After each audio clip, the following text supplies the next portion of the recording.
Assalamualaikum warahmatullahi wabarakatuh. Innal hamdalillah nahmaduhu wa nasta'inuhu wa nastaghfiruhu wa na'udzu billahi min shururi anfusina min sayyiati a'malina. Man yahdihillahu fala mudhillalah wa man yudlil fala hadiyalah. Asyhadu an la ilaha illallah wahdahu la syarikalah wa asyhadu anna Muhammadan abduhu wa rasuluh la nabiyya ba'dah. Allahumma shalli wa sallim ala sayyidina Muhammadin al-fatih lima ughliq wal khatim lima sabaq nasir haq bil haq wal hadi siratal mustaqim. Alhamdulillah bertemu lagi bersama saya Muhsin. Masih seputar fatwa-fatwa dari Syekh Al-Habib Al-Ulama Abdullah bin Mahfuz Al-Haddad seputar pertanyaan-pertanyaan kepada beliau. Dan beliau bermazhab Syafi'i. Sebelum saya mulai, yang saya hormati para penonton di mana saja berada, para kiai, para masai, para habaib yang menyaksikan channel ini, semoga kita diberikan kesehatan, sehat walafiat. Adapun pertanyaan yang muncul kepada beliau diantaranya ialah tentang musik. Apakah semarak perayaan resepsi pernikahan adalah haram? Itu sering muncul. Apakah menggunakan musik ketika resepsi apakah haram apa tidak? Nah, beliau menjawab, menyemarakkan atau mensyiarkan atau dalam kata lain bergembira ria ketika resepsi pernikahan dengan menggunakan drum adalah sunnah. Hal ini karena bagian dari mengumumkan pernikahan sebagaimana dianjurkan oleh Nabi Muhammad SAW, bahkan memerintahkan umat Nabi Muhammad SAW agar melakukan hal tersebut. Maksudnya ialah mempromosikan atau mengiklankan atau mensyiarkan bahwa ada pernikahan. Ketika Nabi Muhammad SAW itu mendengar semarak perayaan pernikahan, maka beliau bersabda, "Hadzan nikah la sifahun." Ini adalah pernikahan, bukan perzinahan. Jadi wajib disemarakan. La zanika la sifah. Ini merupakan pernikahan, bukan perzinahan. Maka Nabi menambahkan dengan a'lanu hadzan nikah wadribu alaihi bid-duffi. Umumkanlah kepada pernikahan ini dan pukullah rebana ketika ada pernikahan. Itu menunjukkan bahwasanya mensyiarkan, menggambarkan bahwa pernikahan itu harus disiarkan, itu hukumnya sunnah. Dahulu ketika Sayyidina Umar mendengar nyanyian dan bunyi-bunyian drum, maka beliau menanyakan apa sebabnya. Jika dijawab pesta pernikahan, maka beliau diam, tidak mengingkarinya. Jadi ketika itu Umar kaget, mungkin ada pesta dilewat, tiba-tiba ada yang suara-suara bising atau suara-suara ramai-ramai, maka beliau mengatakan beliau tidak melarangnya. Dari sini Anda, perempuan bertanya, mengetahui bahwasanya tradisi tersebut tentang merayakan pernikahan dengan menggunakan drum yang terjadi di tengah-tengah masyarakat kita saat ini bukannya diperbolehkan, tetapi hukumnya sunnah. Dan sunnah. Hanya saja orang-orang yang keterlaluan mengatakan bahwasanya perbuatan tersebut adalah haram atas dasar kebodohan, dan mereka membuat hukum sendiri dengan mengatasnamakan Allah dan Rasulnya. Allahu a'lam bishawab. Oke, berikutnya ada pertanyaan. Saya memperhatikan sekelompok perempuan bernyanyi dengan lagu-lagu keagamaan saat resepsi pernikahan dengan nada masa kini, tetapi jika didengarkan secara seksama maka akan sama seperti lagu-lagu keagamaan pada umumnya dengan menggunakan rebana dan drum. Saya mengira kata-kata tersebut dilantunkan agar gubahan orang-orang sering mengaji di masjid-masjid. Dan ketika pengantin datang, maka mereka melantunkan hal tersebut.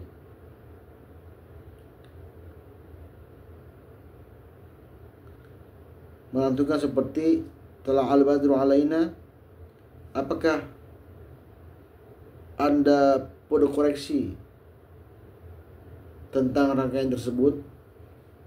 Maka beliau menjawab, Wahai perempuan yang bertanya, Sesungguhnya apa yang Anda jelaskan mengenai perbuatan muslimah tersebut adalah perkara yang baik. Menabuh rebana, bernyanyi saat resepsi pernikahan adalah perkara yang dianjurkan dan diperintahkan. Nyanyian yang dilarang adalah jika menggunakan kata-kata buruk dan tidak sopan.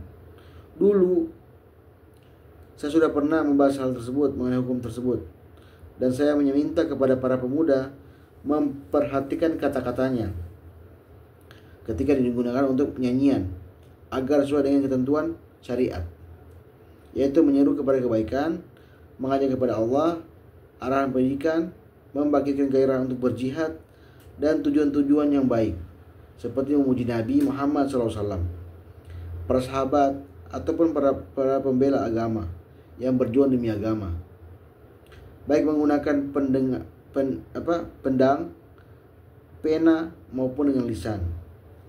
Semoga Allah memberikan taufik kepada mereka dan kepada saya, dan semoga para penyair kita senantiasa petunjuk para pejuang tersebut, sehingga nyanyian-nyanyian yang buruk itu tidak terdengar lagi. Alhamdulillah, pemahaman seperti ini adalah hasil yang diharapkan, dan teruslah maju ke depan wahai para pemuda Islam. Wallahu a'lam bishawab. Jadi beliau secara langsung menunjukkan bahwasanya perbuatan tersebut sah-sah saja. Hukum mengganti lantunan musik saat pernikahan bagi perempuan dengan lagu-lagu Islam. Kami perhatikan bahwa lagu-lagu keagamaan saat resepsi pernikahan sebagai ganti dari lagu-lagu biasanya. Lantas di manakah yang benar antara keduanya? Jadi dia mempertanyakan bagaimana bagusnya. Apakah menggunakan syair biasa atau lagu-lagu yang agamis? Beliau menjawab, menyanyikan lagu-lagu dan menampakkan kebahagiaan saat resepsi pernikahan dengan cara seperti itu adalah perbuatan yang baik dan diperbolehkan dalam Islam. Bahkan dianjurkan kepada perempuan untuk menyemarakan resepsi pernikahan dengan drum, dan tidak ada cara syarat dan syarat tertentu. Jadi tidak perlu pakai syarat apapun. Itulah yang dianjurkan dan diperintahkan oleh Nabi Muhammad SAW. Juga pernah mendengarkan nyanyian di rumah Ar-Rubai binti Muawiz. Beliau mengomentari kata-kata, di tengah-tengah kita ada Nabi yang mengetahui apa yang akan terjadi besok.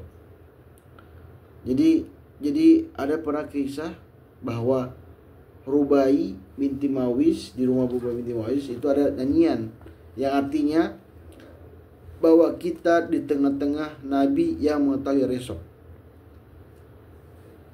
Kemudian Nabi bersabda, wahai si penyanyi, jangan nyanyikan lagu tersebut. Kenapa? Beliau larang. Kenapa?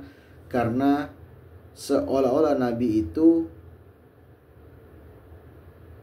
melebihi Tuhan, kan dia mengetahui hari esok.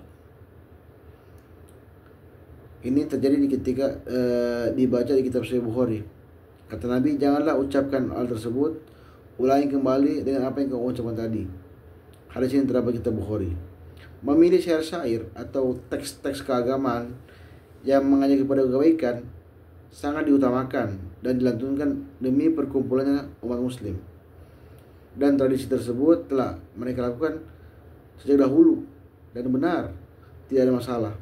Bahkan At-Tirmidzi, Ibnu Majah meriwayatkan sebuah hadis, farqu ma bainal halal wal haram ad-duffu was saud.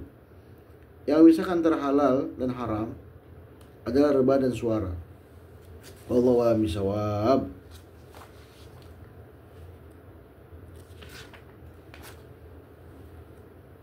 Kemudian ada pertanyaan terakhir. Hukum berjalannya kedua mempelai di hadapan para perempuan, apakah boleh? Apakah boleh pengantin laki-laki berjalan sembari membawa pengantin perempuan di tengah-tengah kumpulan perempuan? Maka beliau menjawab, berjalannya laki-laki bersama pengantin perempuan di tengah-tengah kumpulan perempuan tidak apa-apa jika di antara mereka tidak perempuan membuka aurat. Keharamannya itu terjadi ketika perempuan menampakkan auratnya di depan laki-laki, maka itu haram. Dan Allah memerintahkan perempuan agar tidak memperlihatkan auratnya kecuali pada mahramnya. Wallahu a'lam bishawab. Inilah tentang hukum-hukum pernikahan yang terjadi untuk digunakan musik ketika pernikahan, bahkan jalan di depan laki-laki, perempuan, apa hukumnya? Semua terjawab sudah. Dan itu semuanya boleh, dan bahkan ada memberikan gambaran sunnah. Wajar saja jika sekiranya Habib Syekh itu menyanyi dengan semarak dan melantunkan lagu-lagu yang baik dengan tujuan bersyiar, dengan bertujuan berdakwah. Demikianlah saya bisa sampaikan. Lebih dan kurang saya mohon maaf. Assalamualaikum warahmatullahi wabarakatuh.